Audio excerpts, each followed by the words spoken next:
Chapter 18. Allow Me. Just as Beebe and the Old Towners had hoped, William settles into his new cabin, making Old Town his home. And over the next many years, he continues to work for Beebe while building his meat and fur businesses, the best part of which one might guess is the income. But for William, it is the quality hunting time he and his old Scottish friend get to spend together, reminiscent of his early years in Ireland. His business model so blissfully perfect that work and recreation are now one and the same. As the seasons change one to another, year after passing year, William's bond with the Bonners grows stronger.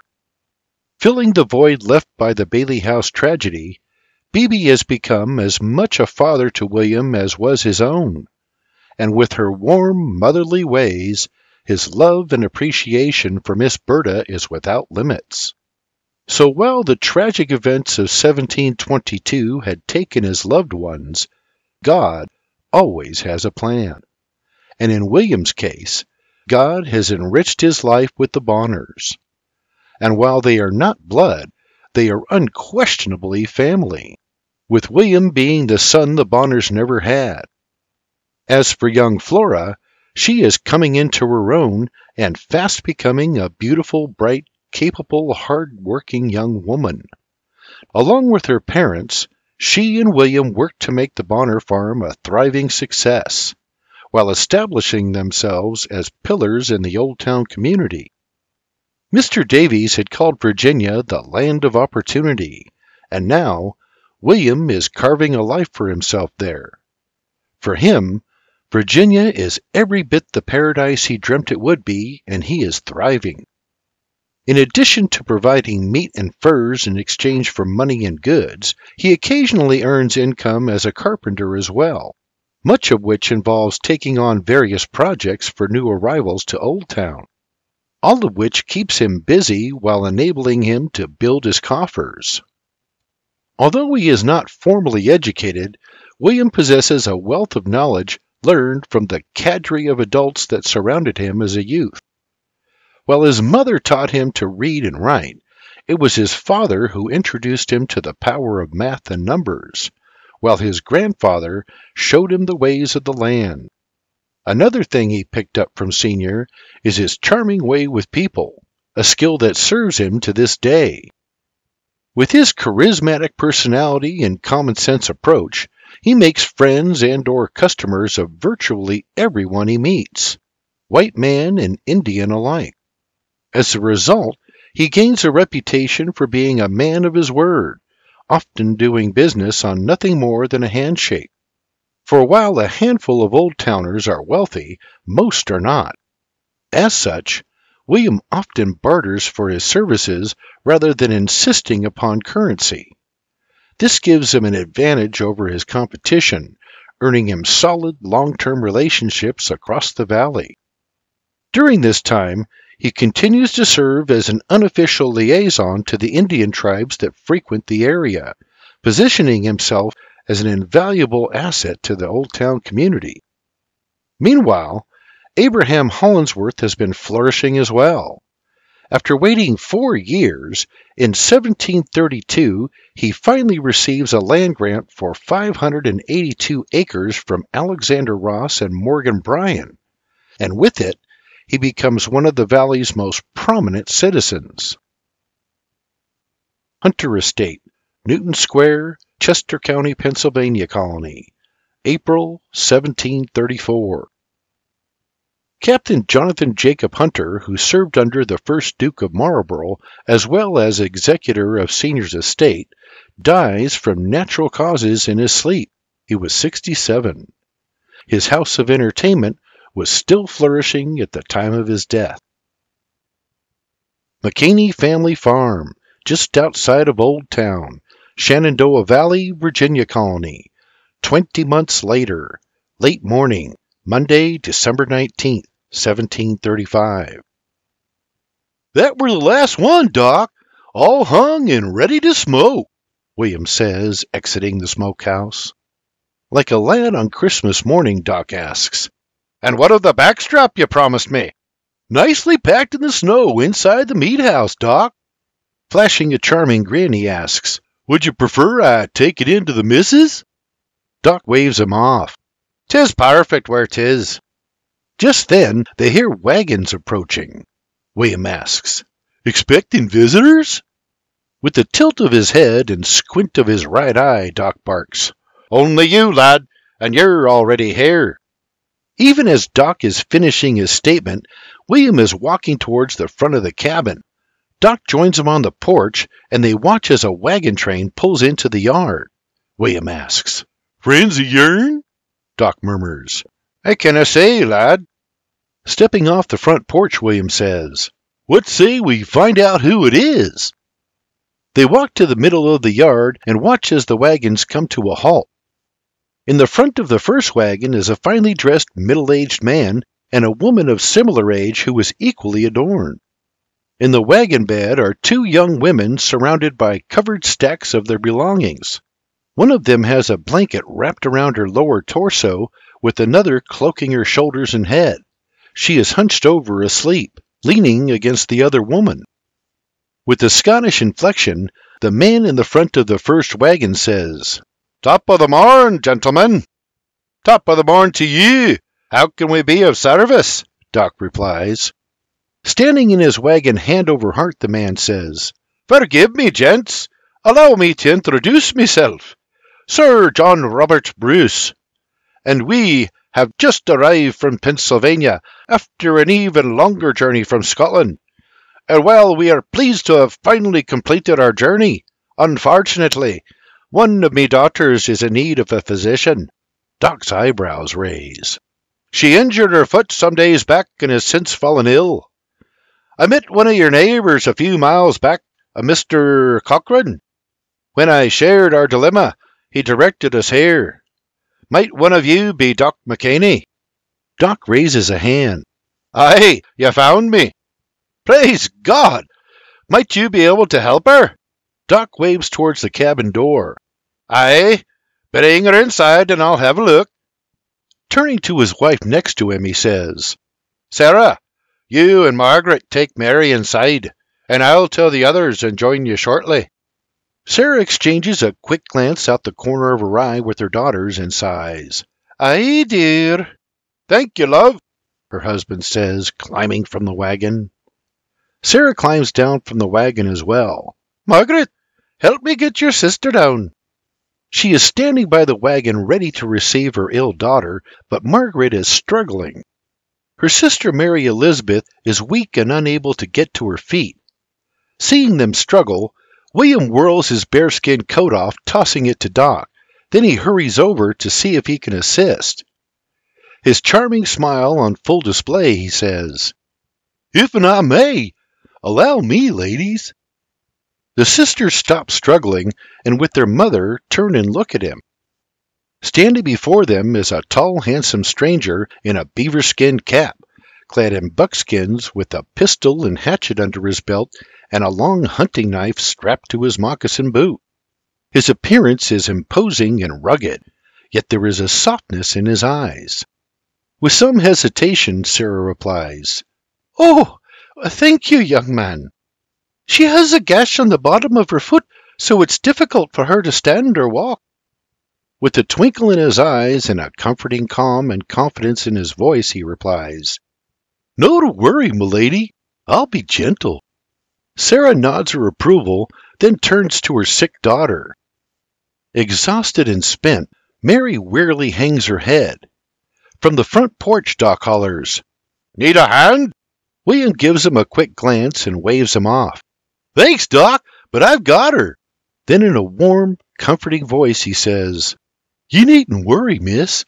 I'll take good care of you. You have me word. Mary slowly lifts her head.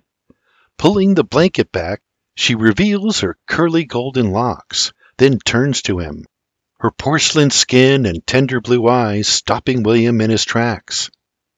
As their eyes meet, a pause ensues as they gaze upon each other timelessly. A warm sensation, the likes of which William has never felt before, washes over him. Snapping from his daze, he gazes into her starry pools and says, "Pleased to meet you, miss. I'm William. If you'll allow me, I'd like to carry you into Doc's cabin." Gazing upon him softly with her baby blues, she smiles warmly and whispers, "Thank you, William." Despite the cold, a warm flash rolls over him as she speaks his name. Just then, Margaret shatters the moment, blurting, "Praise God, we found you!" Gazing into Mary's eyes, William breathes, "Praise God, indeed." Mary's eyes remain fixed on his all the while, swimming in their comforting confidence. He whispers, "Might I ask your name?" "Mary. Mary Elizabeth." "Mary? Why, that's a lovely name. Mary, I think our best solution is for me just to pick you up and carry you into the cabin. Would you allow me to do that?" With an "of course you can" smile, she whispers, "By all means, fine sir." William smiles, the warm sensation intensifying as it washes over him again. Gathering himself, he gently but confidently reaches into the wagon, placing one arm around her back and the other under her legs. With the strength of a bear, he plucks her from the wagon, bringing her frail body to rest against his broad chest. As he carries her inside, she rests her head tenderly on his shoulder, her sweet scent and silky hair brushing his cheek, overwhelming his senses. With her mother and sister following closely behind, they approach the front door. Doc takes William's coat and guides him to a table in the middle of the room. He lays the fur coat over the table and says, "Set her down on your coat, lad." William lays her weary body gently upon the bearskin, whispering, "You're in good hands, Miss Mary." Although fatigued, Mary smiles warmly, silently mouthing the words, "Thank you." Stepping from the table, William returns the smile, whispering, "Doc will take good care of you." Standing across the table opposite William, Doc says, "Well, hello, Mary. I'm Dr. Todd McCaney, but you can just call me Doc, okay?" With a wry grin, William says, "Don't we all?" Doc glares at him through the tops of his eyes. "Indeed they do, Makwa." Mary gives William a confused look, and he says, "'Tis me nickname." She nods, and Doc places the back of a hand on her forehead, mumbling to himself. Moving to the end of the table to examine her wound, he says, "I'll need to pull back your dress." Mary nods, but he still looks to her mother for approval, and Sarah says, "Do what you must." Doc pushes back her dress and carefully removes the strips of cloth wrapped around her wound. What he exposes is a red inflamed gash on the bottom of her foot. With the strips he removed, he carefully wipes the dried blood away to get a better look. Then he feels around the wound with his fingertips. "What do you make of it, Doc?" asks William. "She's got the fever, and so does her wound." "Cranberries?" "Aye, lad, and the sweet water too. 'Tis on the top shelf." Doc's wife, Roberta, who is standing by quietly watching, chimes in. "I'll get the sweet water." William nods. "And I'll fetch the berries. Are they still outside where I left them?" "Aye, lad, if when they're still good. Otherwise we have some dried ones," Doc replies. Confused, Sarah breathes, "Berries?" "Aye, a little something William here learned from his Injun friends. They grow wild about a day's ride southwest of here," Doc explains. Sarah gasps. "Injuns?"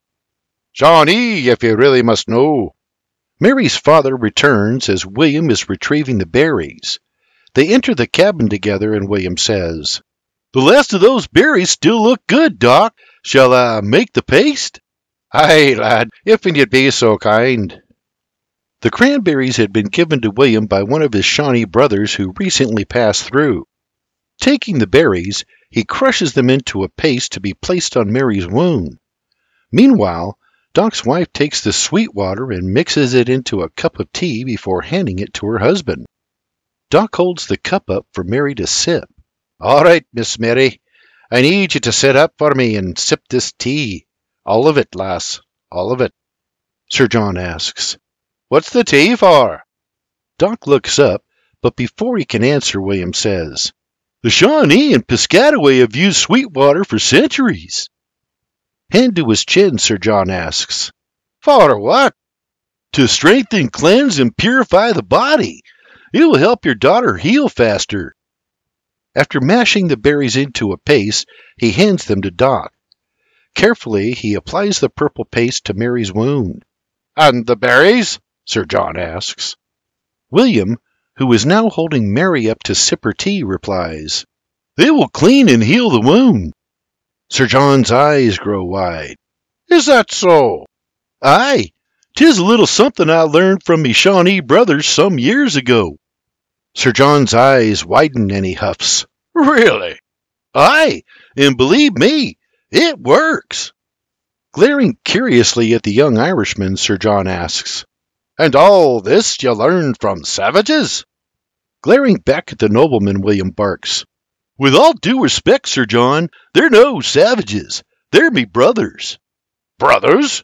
"Shawnee brothers." With a simple, "I see," Sir John quietly retreats. As doubt crosses his face, William adds, "Trust me, Sir John, there's much to be learned from the local natives. They're incredibly smart people." "Is this true, Doc?" Sir John questions. "As true as the day is long, Sir John," Doc says, still tending to Mary's wound. Sir John murmurs, Continuing, Doc adds, "William shared these methods with me some years ago, and they've no failed me yet. For that matter, nor has he." Sir John retorts, "But Injuns! And calling them brothers!" He turns to William. "Are you half Injun?" "No, sir, I'm not. Scottish and Irish through and through. You see, the Shawnee and I met on me second day in the Shenandoah, and although we got off to a bit of a rough start, they may even have saved me life that day. And to tell you true, they've been good to me and the folks of Old Town ever since. We have a long history together, so they're me brothers." As one might expect from a Scottish nobleman, Sir John nods, and with downturned puckered lips and a raised brow he mumbles, "I see. Interesting. Very interesting." After Doc bandages Mary's wound, he advises her parents to have her stay off her feet for no less than a week, adding her dressing will need to be changed daily, and she will need to have the wound checked in 7 days. Recognizing they have just arrived from Pennsylvania, William wonders how they can possibly accommodate Doc's orders. Just then Doc asks, "So, tell me, Sir John, what brings you folks to our humble community?" Contemplating the question, Sir John pauses for a moment of reflection. Understandable, considering he is the first in a very long and distinguished line of noblemen, Scottish and Irish royalty in fact, to depart from his homeland and start anew in the American colonies. His goal, although he will never openly admit it, is to prove himself man enough to stand on his own merits, rather than rely on his royal pedigree. But the question still haunts him. Will his decision bear fruit? Lost in his thoughts, Sir John reflects on the weight of his lineage. From him, Sir John Robert Bruce I, all the way back to Sir Edward de Bruce, Earl of Carrick and High King of Ireland. Not to be overlooked is King Edward's brother, Sir Robert the Bruce VII, who ruled as King of Scotland at that time. The very same Robert the Bruce who wrote that country's still-cherished Declaration of Independence in 1320. Considered one of the fiercest warriors of his generation, he led Scotland to victory over the English crown during the First War of Scottish Independence. His bloodline includes Mary, Queen of Scots, and King James II and VII, the last Roman Catholic monarch of England, and the man responsible for the English translation King James Bible. Not to mention, King James is also the 33rd great-grandfather of Queen Elizabeth II. It is a lot to live up to. Since the 1200s, more than 20 generations of Bruces have served as cadets, warriors, knights, lords, sheriffs, regents, barons, earls, constables, governors, and yes, even a few kings. Placing a hand on Sir John's arm, Doc says, "I were asking." Snapping from his daze, Sir John sighs. "I'm sorry, Doc. What were you saying?" "What brings you to Old Town?" Fumbling over his tongue, Sir John blurts, "Oh, of course. Well, 'tis a long story, but—" He explains how he and his family came to America in 1724 from Scotland, looking for a new start, explaining that with him are his wife Sarah, their sons George, James, and John, their eldest daughter Mary Elizabeth, and her sisters Margaret and Anne, as well as several extended family and friends. He further explains that since their arrival they have been living in Pennsylvania, but when they heard land from 10 to 30,000 acres had been made available on the frontier with a 20-year tax exemption, they could not pass on the opportunity.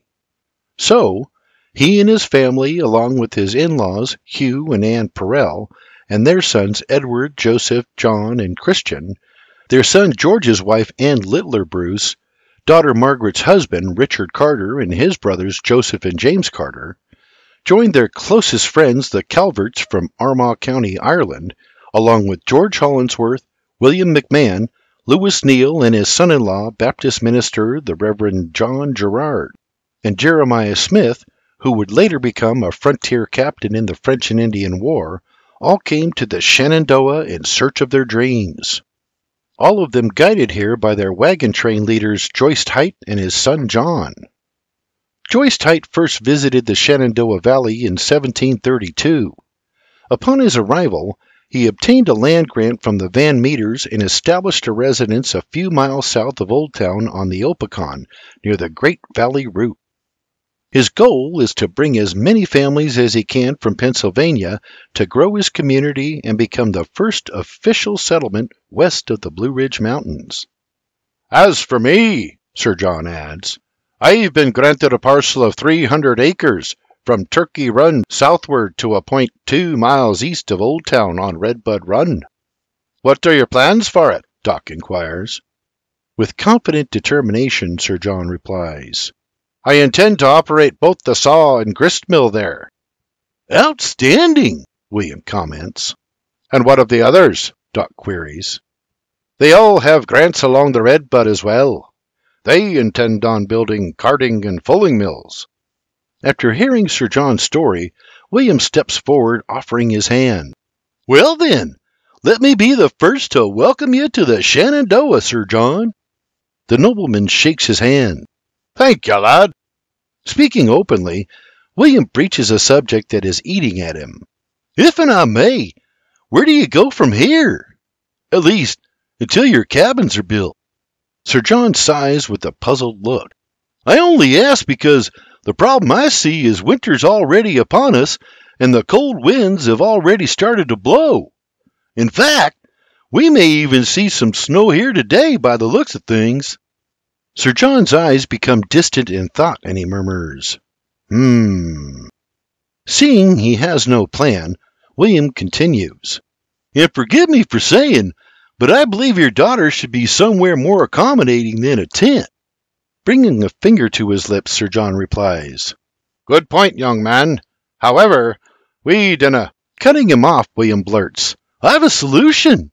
Sir John pauses. "You have me here, lad." "Sir John, what your daughter needs right now is a warm, comfortable place to rest and heal. And it just so happens I've a cabin not far from here. You and your family are more than welcome to stay there while Mary recovers. And as for the rest of your party, I'm confident we can arrange something with our friends, the Deans." "That's a very tempting offer," Sir John admits. William turns to Doc. "What say you, Doc?" "I'd say you're right, lad. The snow's fixin' to fall." "So, what say you, Sir John?" William asks. "William, your offer is most generous, but we couldn't possibly—" "Couldn't possibly what? Live with yourself knowing your family and friends could have been warm and comfy while they're freezing to death in a tent?" Sir John mumbles. "Well, I for one won't be able to sleep in me warm cabin tonight thinking about you folks out in the cold. Especially your daughter, who, as I pointed out, needs some proper shelter. So I'll ask you again, Sir John, what say you? Sir John's eyes fall to his feet before slowly coming up to meet William's. Humbling himself, he says, I'd say we'd be forever grateful, lad. Taking his hand, they share a hearty shake. Thank you, William. 'Tis me pleasure, Sir John. After all, we Scottish-Irish blokes needs to stick together. In fact, me friend Bruce Bonner is an old Scot himself, and one thing's for certain, he'd no be very pleased if'n he learned I hadn't offered you folks some proper shelter. Aye, 'tis true, Doc says, adding, William, if'n you take Sir John. Before Doc can finish, Sir John throws a hand in the air. Please, gentlemen, in Scotland I'm referred to as Sir John, 'tis true. But we're no in Scotland any more, and frankly, the formalities are exhausting. So please, call me John Robert. With that, Doc says, and you, John Robert, can call me Doc. John Robert gives him a smile. Doc it is. Turning to William, he asks, and you? William quips, you can call me anything you like, just dinna call me late for supper. John Robert chuckles. Fair enough, lad. Then Doc chimes in. Oh, he's being modest. Truth be told, folks in these parts call him Makwa. Puzzled, John Robert asks, Makwa? With a dismissive wave, William says, It's just a nickname, and that's a story for another time. I'll hold you to that, John Robert winks. With a curious raise of her brow, Sarah adds, That's a story I'd like to hear as well, Makwa. William nods and smiles. Fair enough. And hear the story they will, only not from William, as he rarely speaks of it. But then, he didn't have to, for that story, or versions thereof, have been shared by every soul in the valley for the last 6 years. So, as I were saying, William, you take John Robert and his family to Beebe's, and I'll lead the rest over to the Dean's and see about getting them set up in his barn, at least in the interim. If'n I know Geoffrey, he'll be more than hospitable. A barn? Sarah blurts. With all due respect, Doctor, how is a barn supposed to protect our friends from the cold? Chiming in to save Doc's hide, William says, You needn't be alarmed, Miss Sarah. Geoffrey is our local smithy, and he has a huge coal furnace in that great big beautiful barn of his. Trust me, it'll keep your friends plenty cozy until we can make better arrangements. Believe me when I say, it'll be far better than a tent, and there's plenty of room for everyone. Well, in that case, wonderful, she stammers. With a wink and a smile, Doc adds, Trust me, Mrs. Bruce, your people will find it most comfortable. In fact, that's where we gather for all our community events during the colder months, because we all know how well that furnace of Geoffrey's warms up the place. And, if they're lucky, his wife, Margaret, will entertain them with a song or three on her clavichord. William asks, So, do we have an accord? John Robert replies, I believe we do, Sir Makwa. In fact, I believe I'll go tell the others. While John Robert informs the other members of the wagon train of their plans, William carefully picks up Mary and carries her back out to the wagon, carefully placing her inside. When her father returns to the wagon, everyone mounts up. Then William leads half of the group to the Bonners. John Robert's wagon, filled with Sarah, Mary, and Margaret, and 2 other wagons driven by George's wife Anne and Margaret's husband Richard, with John Robert's sons George and James following on horseback. And Doc guides the remainder of the wagon train to the Dean's.